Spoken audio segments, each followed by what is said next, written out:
কি করছিস? তুই লাইন মারতিস তো মানে? দিদিরে লাইন মারতাম সত্যি তাই। Hello everyone, welcome back to my channel. আশা করছি আপনারা সকলে খুব ভালো আছেন। আপনাদের সকলকে আমার নতুন একটা ব্লগ ভিডিওতে স্বাগত। তো চলো বেশি বকবক না করে ভিডিওটা শুরু করা যাক। কিন্তু ভিডিও শুরু করার আগে যারা যারা আমার চ্যানেলে নতুন, do subscribe my channel if you like the content and press the bell icon beside the subscribe button. You can also follow on my social media. I put the link in the description box. So without any further ado, let's get started. তো এখন বাজে সকাল 11টা। আমি আজকে সকাল 7টা বা 7:30 নাগাদ উঠেছি। সকাল থেকে খুবই বৃষ্টি পড়ছে। সকালবেলায় উঠে যাবতীয় সমস্ত কাজ করি, ভিডিও এডিট করি। কালকে যে ভিডিওটা ছিল, আশা করছি বড় ভিডিওটা আপনাদের ভালো লেগেছে, যেটা আমি আজকে পোস্ট করেছি। যদি ভালো লেগে থাকে অবশ্যই লাইক, কমেন্ট, শেয়ার করে দেবেন। আসলে আমি যখন ভিডিওটা এডিট করতে বসি তখন দেখি যে পাশে গান বাজছিল, কপিরাইট আসতে পারে, ওই জন্য আমি ভয়েস ওভার দিচ্ছি। আমি বলছিলাম যে এই হাতটা আমার আগের দিন যেহেতু আমি একটা লং ভিডিও বানিয়েছি, ব্লগ ভিডিও, আমার এই হাতটা খুব পেন হচ্ছিল। আমি আগের দিন রাত্রিবেলায় ভলিনি স্প্রে করেও শুয়েছি, কিন্তু এই হাতটা এত কেন পেন হয় আমি জানি না। আমি এরকম লং ভিডিও বানালে আমি বেশিক্ষণ এই হাতটা মানে তুলে ধরে রাখতে পারি না, খুব পরিমাণে যন্ত্রণা করে। তো যাই হোক, আজকে যাব রোশনিদা বাড়ি। রোশনি দেবে বার্থডে ট্রিট, অনেকটা হাউস পার্টিও বলা যেতে পারে। আজকে আমরা অনেকে মিলে আসবো। আমি আমার জীবনের সমস্ত খুশির দিনগুলো এইভাবে ভিডিওর মাধ্যমে ধরে রাখার চেষ্টা করি, যাতে আমি পরবর্তীকালে দেখতে পারি। এখন আমি রোশনির জন্য যে গিফটটা এনেছি সেটাই ভাবছি প্যাকিং করব। যাই হোক, এখন আমি আর প্যাকিং করছি না। আমি ভাবছি যে স্নান করে পুজো দিয়ে তারপরে আমি প্যাকিংটা করব, না হলে অনেকটাই দেরি হয়ে যাবে।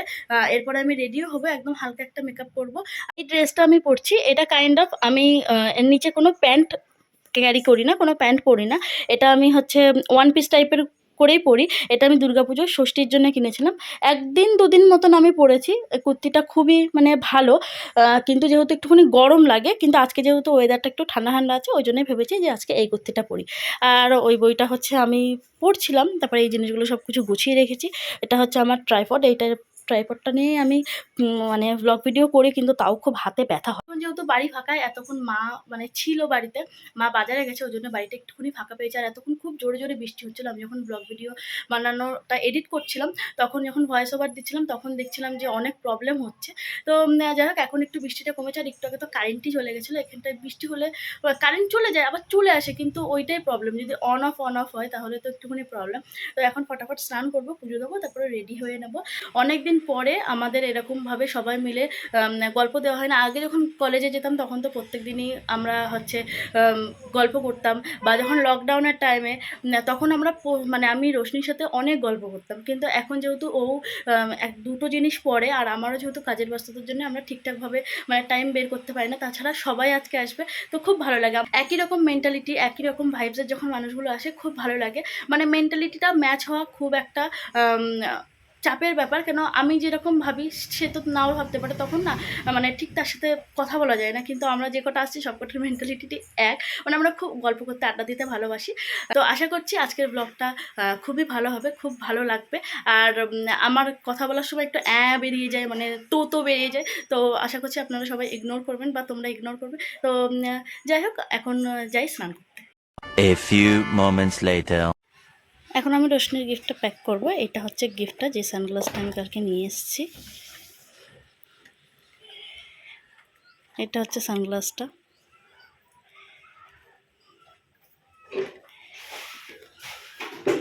আমার কালারটা খুবই সুন্দর লেগেছে, খুবই ইউনিক, হালকা বেবি পিঙ্ক কালারের। আই থিঙ্ক বুঝতে পারছো।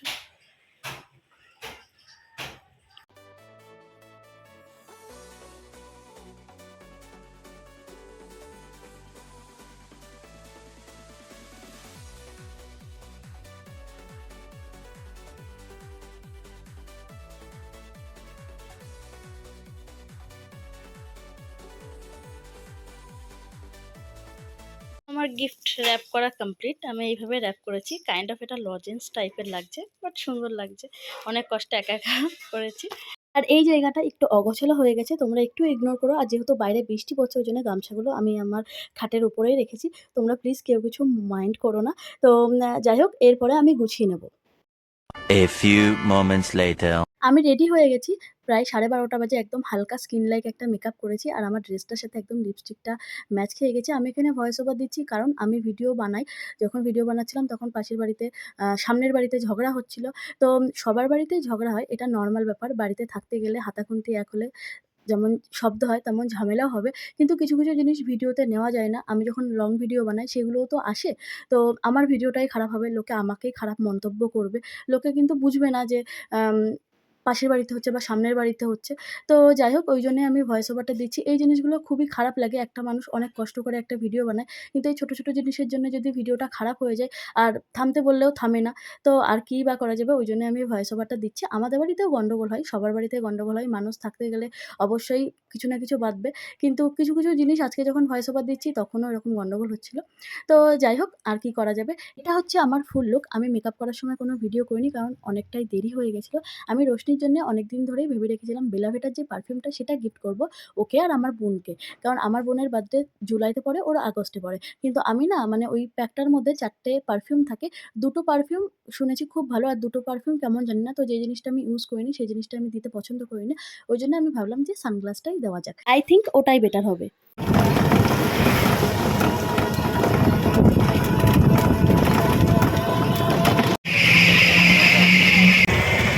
ওই যে ওখানটা সৌমিলি দাঁড়িয়ে আছে।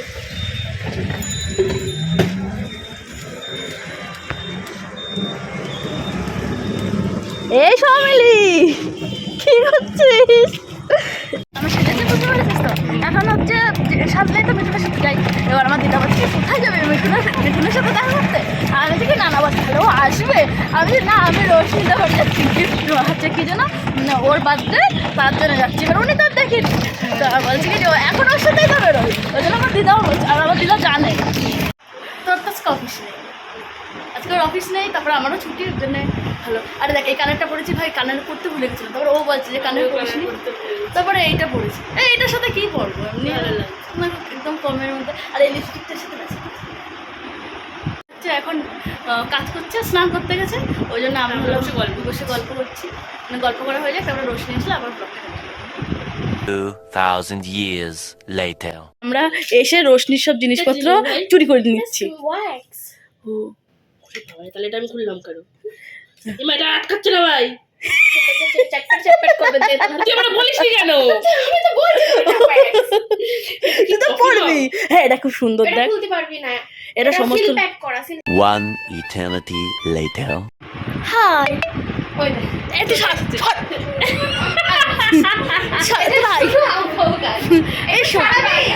হ্যাঁ আসো। আরে ওরে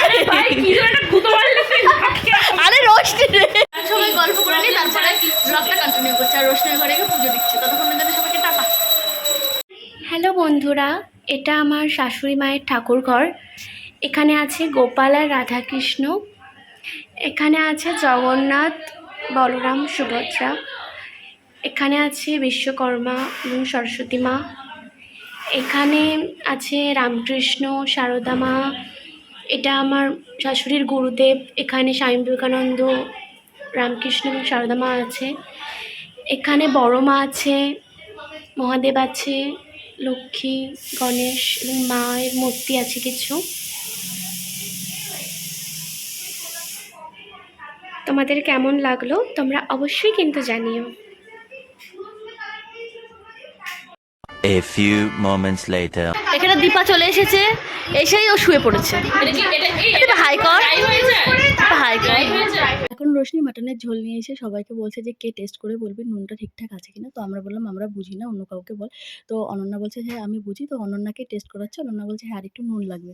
তারপর আবার এসছে মাংসটা টেস্ট করানোর জন্য যে প্রপার কুক হয়েছে কিনা। তো বললো যে হ্যাঁ আরেকটু কুক হবে। আর এখানে সবাই মিলে বদমাইশি করছে। আসলে অনেকদিন পরে সবাই মিলে একসাথে হলে যা হয়। আচ্ছা এখন রোশনি গিফট আনবক্স করবে। না রোশনি কর। হ্যাঁ এই একজন শর্টসে কর না, তাহলে সেই শর্টসটুকু আমি দিতে পারবো। শর্টসে কি করে করব? এরকম লম্বা লম্বি ভাবে। এরপরে গৌরব আর আকাশ চলে আসে। গৌরব হচ্ছে আমার রোশনি সৌমিলির থেকে ছোট, ওই জন্য আমরা সবাই মিলে ওকে নিয়ে খুব মজা করি। আমরা কিন্তু কেউ ওকে হিউমিলেট বা ইনসাল্ট করি না, আমরা জাস্ট মজা করি। ও যেহেতু আজকে একটা গেঞ্জি টাইপের পরে এসেছিল, ওটা নিয়েও আমরা খুব মজা করছিলাম আর ও খুব মজা করে আমাদের সাথে। মোটা হাই বল। হাই হ্যাঁ ছাতাগুলো বাইরে রেখে বাইরে যাইবো? না এইখানে রাখ। রাখতে পারিস। তোরা এক পাশে ঘুরে যা না, তাহলে এই শহরে যেতে পারবে। হ্যাঁ আমার জায়গাটা রাখিস যেন মোটা আবার দখল না করে নেয়। ওরা কোথায় বসে যাবে? চেয়ারে বসে। না না, সব খাটে হয়ে যাবে, যা ঘুরে বসে যা। তোর আমি তো আগের বার তোর কিন্তু আওয়াজটা এসেছে, আমি কিন্তু দেবো, কিন্তু কেউ যদি কিছু বলে আমার দোষ নেই। এই গৌরব। গৌরবও কিন্তু কম বদমাইশ না, আমাদের সাথে সমানে তাল মেলায়, কিন্তু ও সিরিয়াসলি খুব ভালো মন থেকে। তো যাই হোক তো ভাঙবে। দেখ, ওই ঢোকার সময় আর করতে গিয়ে লাল হয়ে গেল। হ্যাঁ ওটা এত করবা হয়। গৌরব উল্টো পাল্টা কথা বলবি না।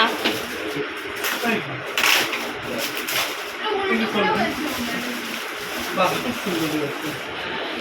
এই গিফটটা রোশনিকে পূজা দেয়। আমাদের বাড়িতে যদি কোনো গেস্ট আসে তাহলে যদি তাকে আমরা খাবার পরিবেশন করি এরকম যদি বাটিতে দিই তাহলে কিন্তু আমাদের দেখতেও অনেকটা ভালো লাগে, মনও ভালো লাগে। তো খুবই সুন্দর গিফটটা, আমাদের তো সকলের খুবই পছন্দ হয়েছে। আর আমি এখানে রোশনিকে বলছিলাম যে আমার ক্যামেরাতেও দেখা, ওই জন্য রোশনি মাঝে মাঝে একটু কনফিউজড হয়ে যাচ্ছিল, কিন্তু সিরিয়াসলি গিফটটা খুবই সুন্দর। এই কোনায় রেখে। এই যে যদি ভিডিওতে কোনো উল্টো পাল্টা আপনারা কিছু শোনেন তার জন্য দায়ী হচ্ছে এই গৌরব। এই যে এই মোটা, এটা কে দিয়েছে দিদি? এটা সৌমিলে দিয়েছে, এটা খুব সুন্দর সিরিয়াসলি। খুব সুন্দর হয়েছে। দাদা রোশনি পরিষ্কার না এটা হ্যাঁ, ও তো জুডিওতে গেছিল না, তাহলে বললেন এটা জুডিও না, এটা ট্রেন্ডসের থেকে এনেছে। এ মা দেখাইছিস না, বলেছিলাম না বাবু। হ্যাঁ এদিবা করছিস তো ভালো। বাহ, সুন্দর হয়েছে। আমার গায়েও ঢুকে যাবে। এটা খুব সুন্দর মোটা। এটা কি দিয়েছে? অনন্যা। তোরা বলতে মেয়েটা পড়ে আইলো তাই? এটা কে দিয়েছে? গৌরব। বাবু এতই বাবলি করে আসি। ওটা কে দিয়েছে? গৌরব। আকাশ। আকাশ। ও মিলে রোশনির জন্য একটা কুর্তি এনেছে, কালারটা হলুদ কালার, কিন্তু কালারটা না এত সুন্দর যে ক্যামেরায় দেখে ঠিকঠাক জাস্টিস হচ্ছে না, সামনাসামনি দেখে আমাদের খুবই পছন্দ হয়েছে। তো আমরা বলছিলাম যে খুব সুন্দর হয়েছে কুর্তিটা। আর অনন্যা এনেছে রোশনির জন্য এই টপটা, একটা টেক্সট করা আছে হোয়াইট কালারের টপ, আর ভিতরে একটা প্রিন্ট করা আছে, ওটাও খুবই সুন্দর। তারপরে গৌরব এনেছে, গৌরব আর আকাশ মিলে রোশনির জন্য এই ঘড়িটা, এটা দেওয়ালে লাগানো ঘড়ি। আর এই ঘড়িটার বিশেষত্ব হচ্ছে এটার মধ্যে একটা গণেশ আছে। তো আমি বললাম যে বাহ গণপতি, তখন গৌরব বলছে তা নিয়ে দি, তোর তো ভাই হয়। তো আমি বললাম যে হ্যাঁ আমার ভাই হয়। আমার ব্যাগটা খোলো, ব্যাগটা খোলো, আমার পার্সটা বের করো, ওর মধ্যে দেখ গিফটটা আছে, হ্যাপি বার্থডে। এবার এটা খোলো, এটা লজেন্স,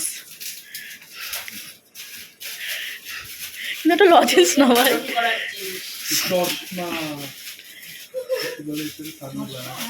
হ্যাঁ সানগ্লাস, দেখ পছন্দ হয়েছে কিনা চোখে পড়ে দেখ। পর আমি আমার ফেসের এতে নিয়ে এসেছি, আমার যদি হয় তোরও হবে। না না, ওর মুখে একটু বড়ই ভালো লাগবে। হ্যাঁ দেখ হেভি লাগছে। পুরো পারফেক্ট ভাই, হেবি সুন্দর লাগছে। হ্যাঁ পুরো আমার এটা এক দেখাতেই পছন্দ হয়ে গেছে। অনেকদিন ধরে ভেবেছি এই সানগ্লাসটাই দেবো। ওই খাম তুই আবার ফর্মালি। হ্যাঁ ওটা মোছার, ওটা রেখে দিবি সব সময়, ওটা হ্যাঁ ওটা মুছতে পারবি। পছন্দ হয়েছে তো? হ্যাঁ একদম তা পড়বি মাঝে মাঝে, একদম। ঠিক আছে? আমরা সবাই মিলে একটু গল্প করে নিই, তারপরে আবার ব্লগ ভিডিওটা কন্টিনিউ করছি। মোটা বাই বল। 2,000 years later. এরপরে জেঠিমা আমাদের লাঞ্চের জন্য ডেকে নেয়। প্রথমে আকাশ, দীপা আর গৌরব খেয়ে নেয়, তারপরে আমরা চারজনা খাই, আর এরপরে রোশনি, সায়নদা, জেঠিমা খাবে। তো লাঞ্চগুলো সবগুলোই জেঠিমা বানায়, জেঠিমা খুব সুন্দর রান্না করে, মানে রোশনির শাশুড়ি। প্রথমে ছিল ভাত, স্যালাড, তারপরে ছিল মাছের মাথা দিয়ে মুগ ডাল আর এই চিপস। মাছের মাথা দিয়ে মুগ ডালটা সিরিয়াসলি খুব টেস্টি ছিল, খুব ভালো ছিল। তারপরে ছিল মাটন, আর তারপরে ছিল বড় বড় কালো মিষ্টি, যে মিষ্টিগুলো মানে কারোর একা একেবারে খাওয়া সম্ভব না। যাই হোক রান্নাবান্না খুব ভালো হয়েছিল, জেঠিমা খুব ভালো রান্নাবান্না করে, মানে ভালো বলাটাও খুবই কম হচ্ছে, মানে এর থেকেও যদি খুব ভালোভাবে এক্সপ্রেস করে আমি বলতে পারতাম তাহলে হয়তো সেটা অ্যাপ্রোপ্রিয়েট হতো। আর এটা কিন্তু আমরা প্রথমবার জেঠিমার হাতে খাচ্ছি না, খাওয়া দাওয়ার পরে রোশনি আর সায়নদা যখন খেতে যায় একটা ব্লান্ডার হয়ে যায়, একটা ক্রিম না খুব খাটে, মানে খুব বাজেভাবে পড়ে যায়। এটা কিন্তু কেউ ইচ্ছে করে করেনি, এটা দুর্ঘটনাবশত হয়ে গেছে, আর কী বা করা যাবে। তারপরে রোশনি এসছে সেই বড় বড় কালো মিষ্টিগুলো নিয়ে। One eternity later. পরে সবাই যে যার বাড়ি চলে যায়, আমি, অনন্যা আর সৌমিলি ছিলাম। আর রোশনির যেহেতু এটা বাড়ি, তো রোশনি তো থাকবে। আর ও এক বক্স নেল পলিশ নিয়ে এসেছে, বলছে সবাই মিলে পর। আর আমি বললাম তুই বাবা আমাকে পরিয়ে দে, নাহলে আমি আবার বিছানাতে ঢেলে দেবো। আর এর মধ্যে রোশনির একবার হাতও কেটে যায়, যখন ও আমাদের খাবার পরিবেশন করছিল, কাচের গ্লাস ভেঙে গিয়ে হাতটা কেটে যায় ওর। 2,000 years later. Hi guys, good evening. হ্যাঁ তো অনেকক্ষণ পরে আবার ব্লগটা কন্টিনিউ করছি, যেহেতু আমরা অনেকক্ষণ ধরে গল্প করছিলাম আর বাইরে বৃষ্টিও পড়ছে। তো আমরা এখন রিলস বানাচ্ছি, আমি, রোশনি আর সৌমিলি। তাই তো। আর হচ্ছে আর বাদবাকি যারা ছিল তারাও রিলস বানিয়েছে। তো তোমরা যদি আমাদের ভিডিওগুলো দেখতে চাও তাহলে তোমরা আমাদের ইনস্টাগ্রাম অ্যাকাউন্ট অবশ্যই ফলো করতে পারো। তোমরা আমাদের অ্যাকাউন্ট থেকে ঘুরে আসতে পারো, যদি ভালো লাগে তোমরা অবশ্যই ফলো করো। তার লিঙ্ক ম্যাডাম ডেসক্রিপশন বক্সে দিয়ে দেবে। হ্যাঁ, আমি আমার রোশনি সমিলে আরও যত সব মানে মানুষ ছিল আর কি যেন ছিল, অনন্যা, পূজা, তারপরে পূজা, সবার লিঙ্ক ডেসক্রিপশনে দিয়ে দেবো। এখানে সমিলে দাঁড়িয়ে দাঁড়িয়ে আসছে তখন থেকে। তো তোমরা আমি ভালো বলতে পারি না, যেহেতু আমার ব্লগ করা অভ্যাস নেই, তাই জন্য যদি কোনো আমিও ভুল বলতে পারি হয়ে না, থাকে তুতলাই। তাহলে আমাকে ক্ষমা করে দেবে। হ্যাঁ, তো আমিও তুতলাই। তো যাই হোক, সেই জিনিসগুলো আপডেটগুলো পাওয়ার জন্য তো একবার আমাদের ইনস্টাগ্রাম পেজগুলো ঘুরে আসতে পারো। এখানেও বিভিন্ন ধরনের সাইন দেখাচ্ছে। তো যাই হোক, এখন আমরা রিলসগুলো বানানো স্টার্ট করছি। ততক্ষণের জন্য আজকে মিঠুন ব্লগ করেছে, সেই ব্লগ ভিডিওটা তোমরা দেখে আসতে পারো। এরপরে আমি দিয়ে দেবো। ভয়েস ওভারটা কিন্তু আমিই দিচ্ছি। মিঠুন গেছিলো ঘুরতে, ওকে বলেছিলাম তুই যখন ঘুরতে যাচ্ছিস তুই ভিডিও করে আনিস, আমি ভয়েস ওভার দিয়ে দেবো। তো যেমন কথা তেমন কাজ, ও গেছিলো মাইথন ড্যামে, যেটি ঝাড়খণ্ডে অবস্থিত। এই বাঁধটি বরাকর নদীর তীরে গড়ে উঠেছে।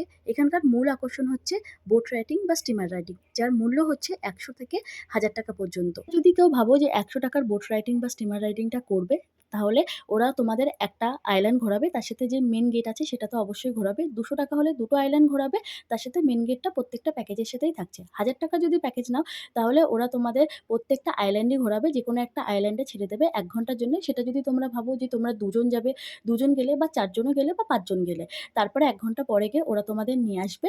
আর মেন গেটটা তো তার সাথেই থাকছে। এখানে যারা তোমরা প্রকৃতি লাভার আছো তারা কিন্তু একবার অবশ্যই আসতে পারো। মন যেমন ভালো হবে, সাথে প্রকৃতির দৃশ্যটা খুব ভালোভাবে অনুভব করতে পারবে। পাহাড় থাকছে, একপাশে জল থাকছে, খালি জমি থাকছে, খুব সুন্দর সুন্দর ফটো আর ভিডিও তুলতে পারবে। তো অবশ্যই যারা এই পার্শ্ববর্তী এলাকাতে থাকো তারা কিন্তু একবার চাইলে আসতেই পারো, এত সুন্দর জায়গাটা। আমার সমিলে এখন বেরিয়ে যাচ্ছি, রোশনি থাকবে। তো আজকের ব্লগটা এইটুকুনি। যদি ভিডিওটা ভালো লেগে থাকে তোমরা অবশ্যই তানিয়াকে ফলো করো, সাবস্ক্রাইব সাবস্ক্রাইব করো, লাইক করো। তো আজকের ব্লগটা এইটুকুনি। ততক্ষণ গুড নাইট।